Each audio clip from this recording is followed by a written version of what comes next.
Good afternoon, everyone. For today's presentation, we will going to discuss about the ratio analysis. Next slide. Ratio analysis is a quantitative method of gaining insight into a company's liquidity, operational efficiency, and profitability by studying its financial statements, such as balance sheet and income statement. Ratio analysis is a cornerstone of fundamental equity analysis. So, ang ratio analysis is ginagamit para i-evaluate ang financial health sa isa ka company kag ginagamit man sa ratio analysis ang mga data halin sa balance sheet kag income statement para masayran if ang goods gid man ang pag or ang flow sang isa ka company. For example, may isa ka bake shop. So, ang total revenue or benta sa isa ka bake shop is 500,000. Ang net income is 50,000.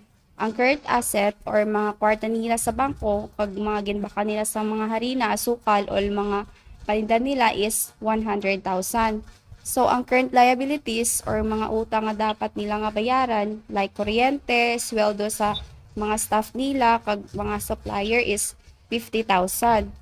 So, kung i-total natin gamit ang ratio, current ratio is, current assets is 100,000 divided by 50,000 na current liabilities, it equals to 2.0. It means, goods ang financial health ng bake shop, kay doble ang kwarta nga ga sulod sa ila or ila nga income, kag ang paninda nila kung i-compare sa mga bayarin nila sa ila nga bake shop. Next slide. Ratio analysis compares line data from a company's financial statements to reveal insights regarding profitability, liquidity, operational efficiency, and solvency. So we highlight the word line item data.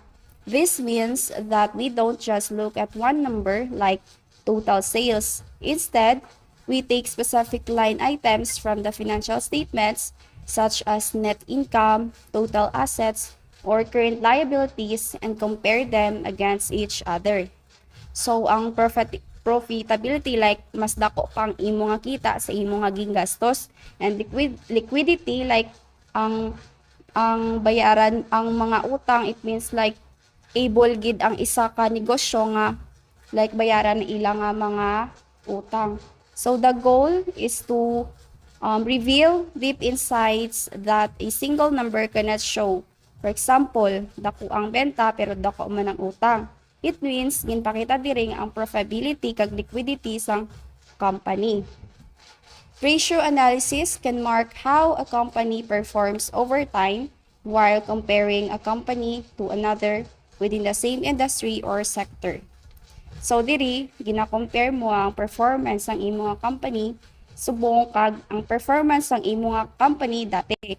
For example, kung ang profit margin mo sa 2024 is 10%, kag subong nga 2023 is naging 15%, it means naganami ang flow sang imo nga negosyo.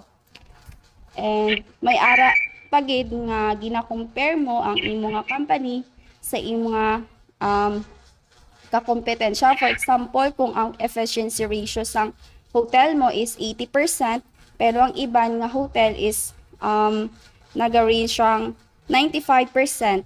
It means mas mayad silang mas mayad ang imo nga kakompetensya negosyo magpatakbo sang ilang nga company kaysa sa imo nga own nga company. Number 3. While ratios offer helpful insight into a company, they should be paired with other metrics to obtain a broader picture of a company's financial health. Using ratios with other metric, gina-point out diri nga hindi enough ang ratio para mahambal nga perfect ang isa ka company. And you must pair ratios with other information such as market trends, management quality, or the general economic climate. Why? because pwede nga manami ang ratios ng isa ka hotel subong, pero kung may mag-abot nga crisis sa ilang nga company or ang mga kakompetensya nila sa ilang hotel, pwede ni nga magbag-o. Slide number 4. Investors can use ratio analysis easily, and every figure needed to calculate the ratios is found on the company's financial statement. So, ratio analysis is a favorite tool for investors because it is accessible and easy to use. Kay tanan nga numbers nga ara nga need mo nga i-calculate are already available in the public financial statements like balance sheet kag income statement. No need mo na sang secret information nga ginatawag kay kung isang nga lantaw mo lang sa isa ka report is ara na tanan ang mga needs mo nga mga data.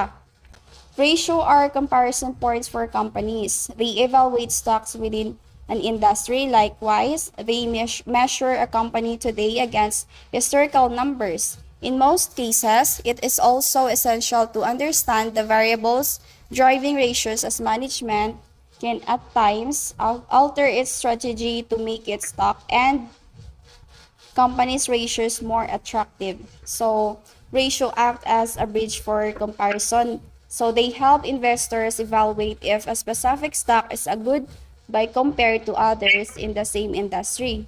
This also allows the company to look its own historical numbers to see if they are doing better or worse than in previous years. And also, sa variable and management strategy, gina-change sa management ang ilang ways ang pagpatakbo sang ilang company para maging mas attractive ang ratio sa mga investors, like to design lang ang mga ilang nga ginabutang sa ilang company para hindi halata nga may mga problem ang ilang own nga company. Good day, everyone. My name is Axel Rose Helbaliga, and I will discuss the various kinds of financial ratios available may be broadly grouped into the following 6 celos based on the set of data they provide. So number 1, liquidity ratios. So liquidity ratios measure a company's ability to pay off its short-term debts as they become due using its current or quick assets. Liquidity includes the current ratio, quick ratio, and working capital ratio. So letter A, current ratio, current asset or current liability.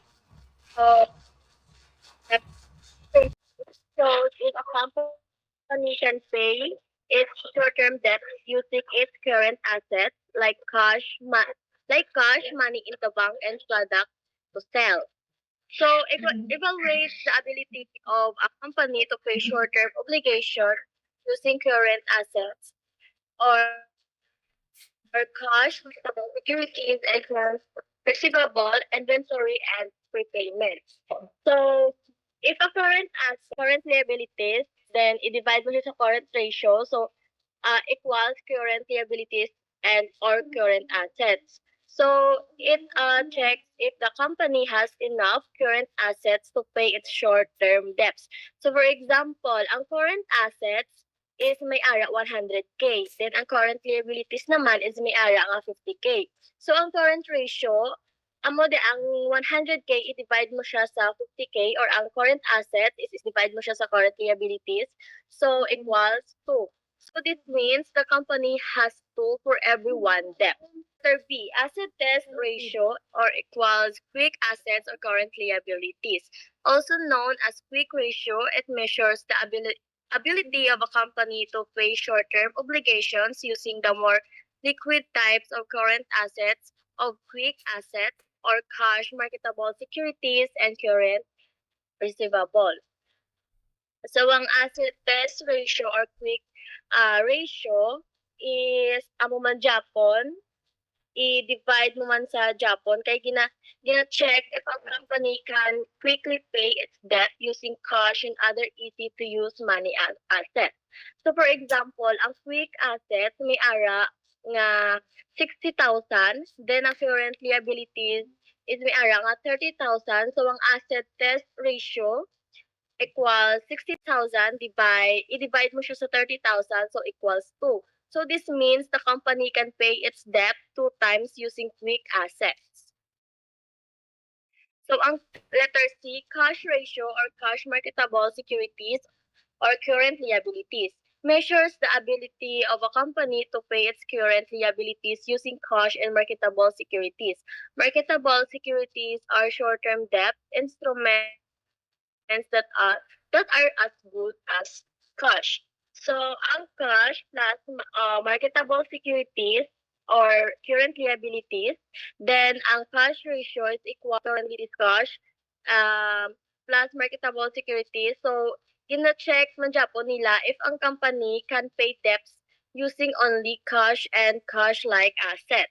So, for example, ang cash and marketable securities is may ara ang 40,000.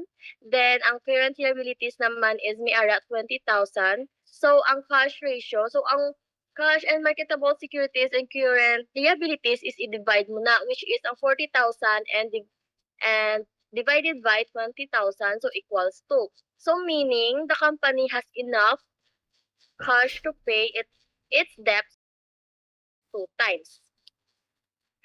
So, number 2, solvency ratios. Also called financial leverage ratios, solvency ratios compare a company's debt levels with its assets, equity, and earnings to evaluate the likelihood of a company staying afloat over the long haul by paying of its long-term debt as well as the interest on its debt.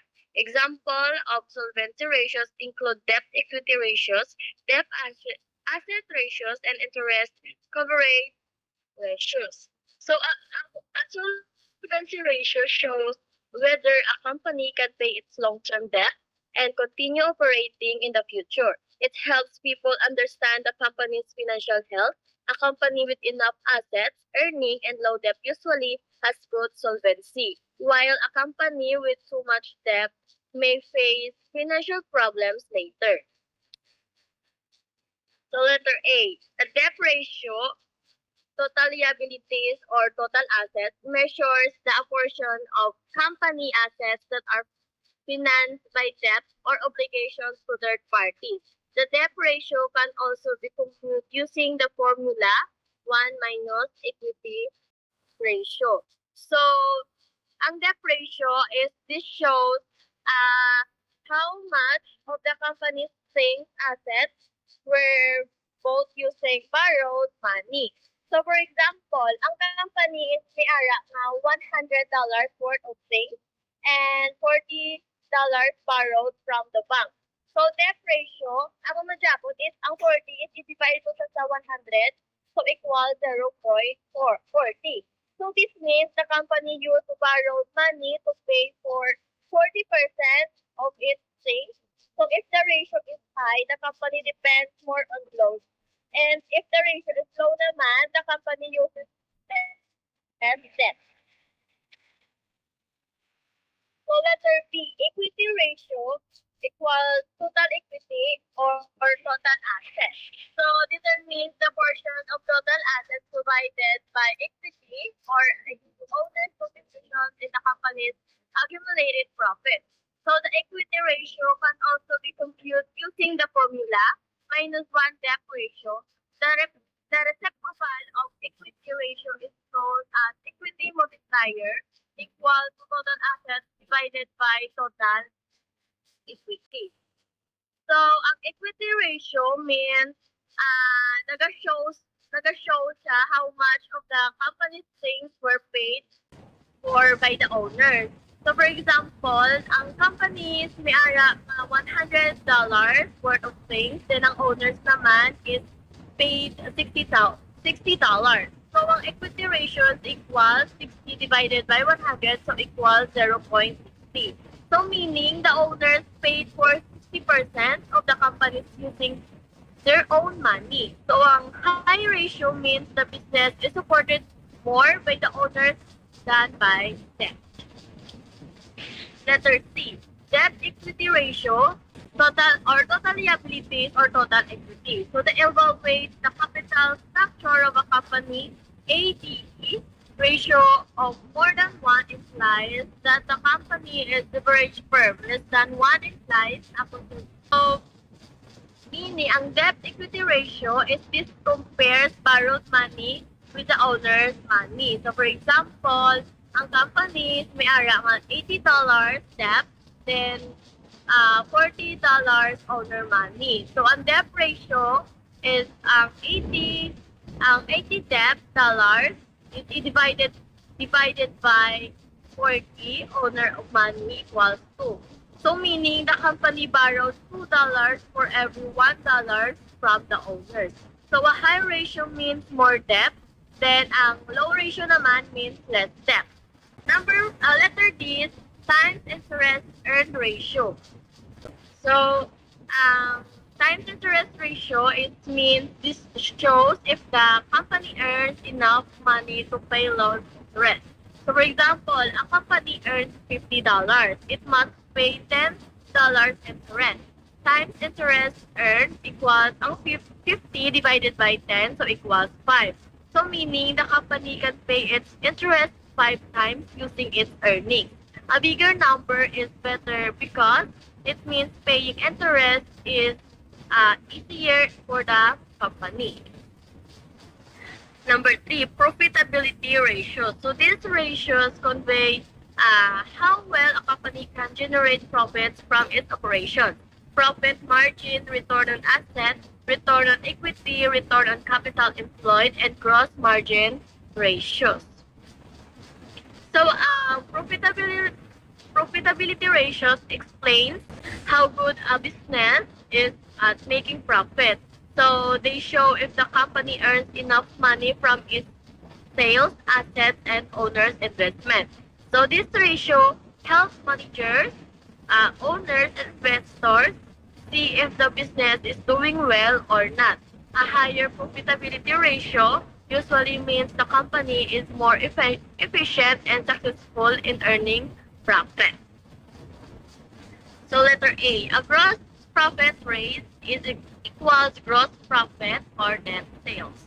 So evaluate how much gross profit is generated from sales. Gross profit equals net sales or sales minus sales return, discounts, and allowance minus the cost of sales.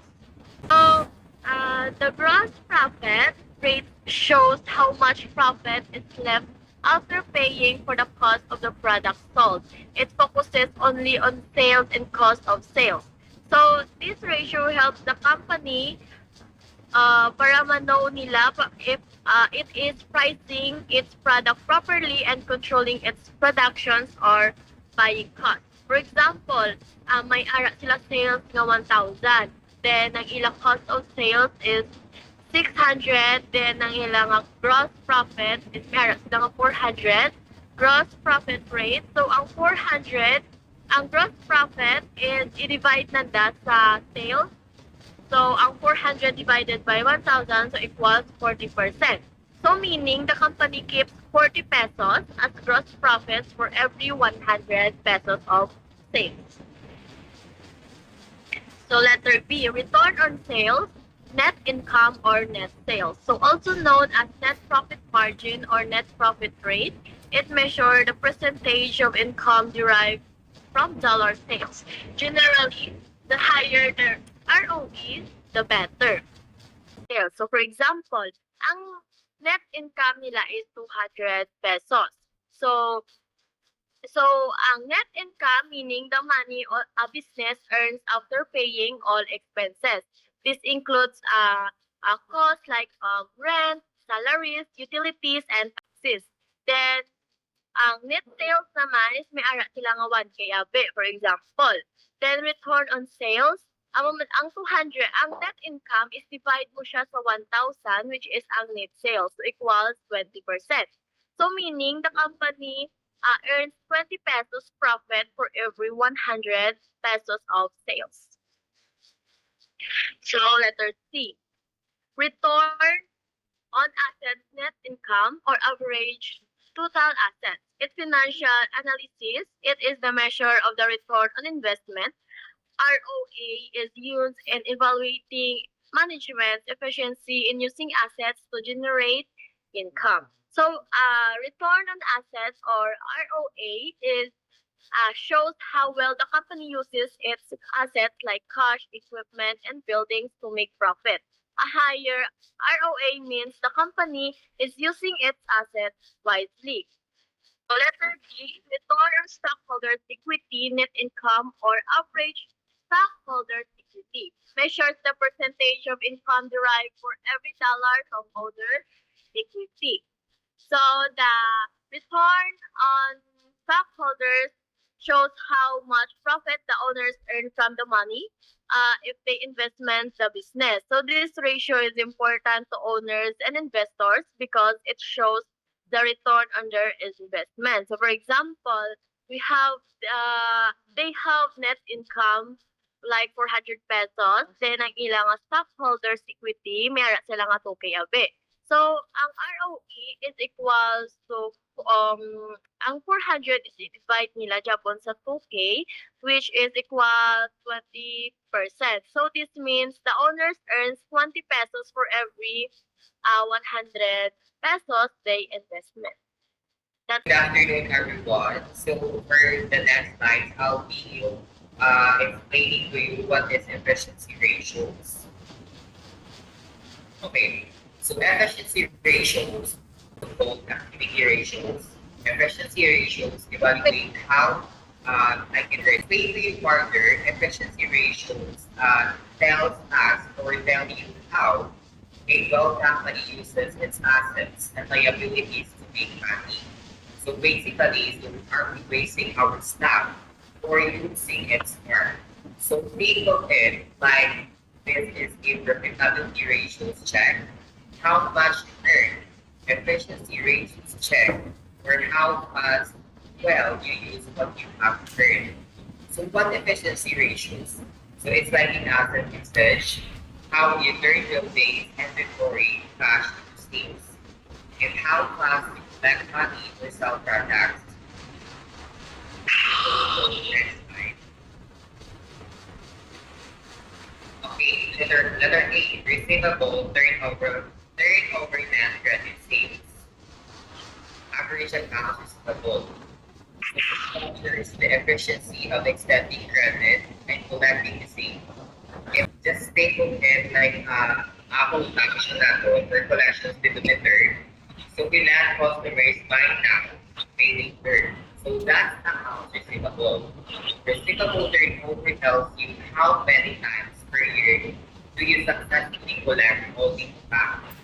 So it's like for example, may harap kita sa sanitary store o champion namin.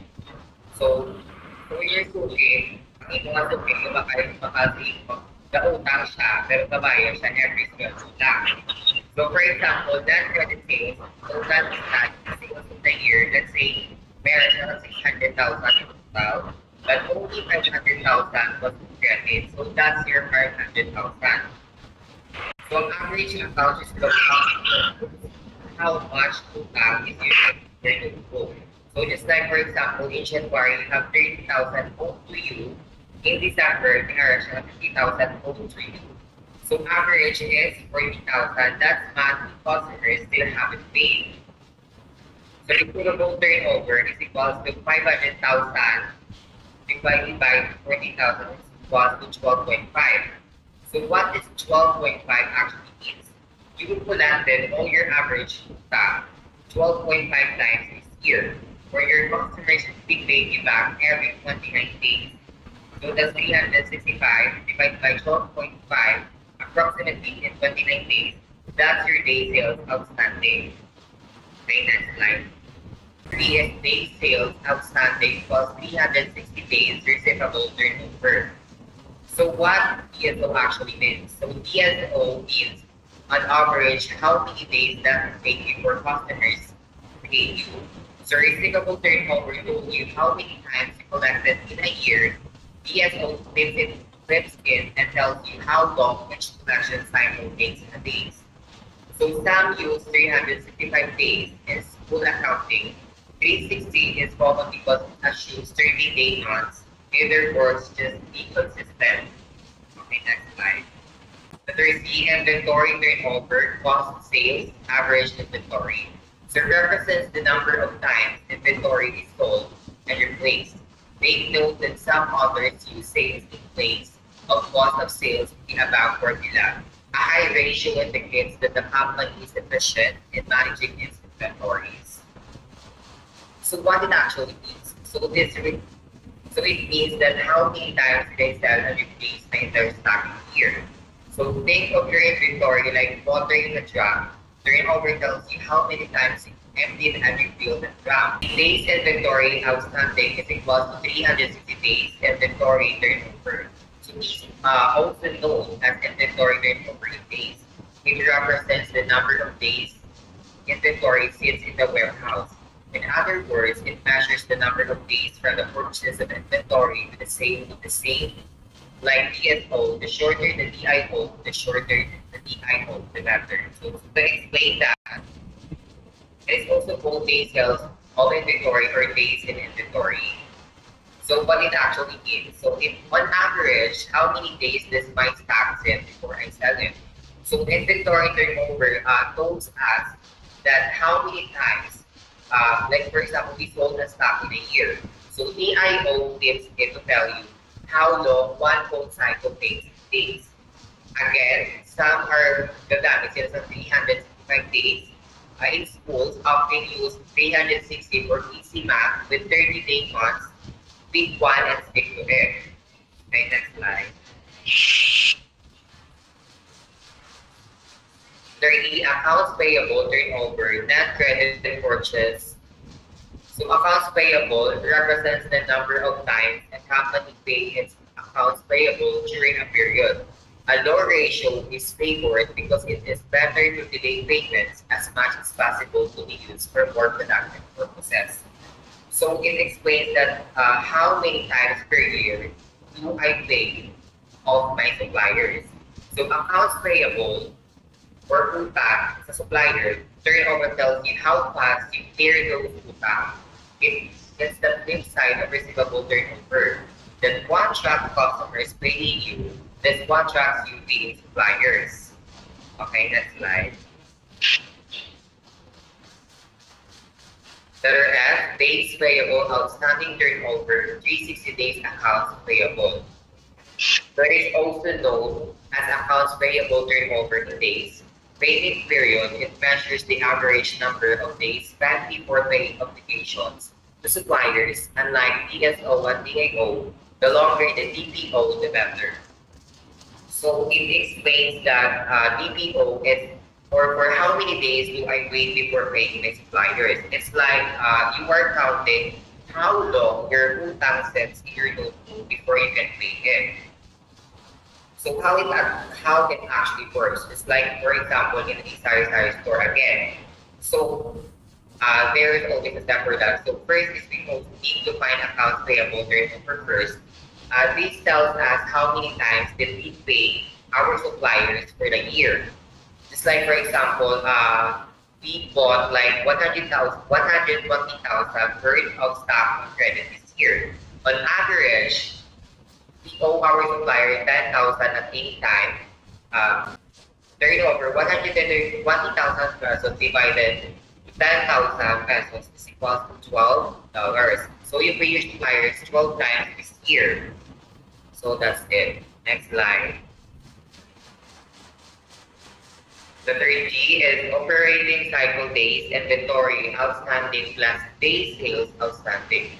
So it measures the number of days a company makes one complete operating cycle, purchase merchandise, sell them, and collect the amount due.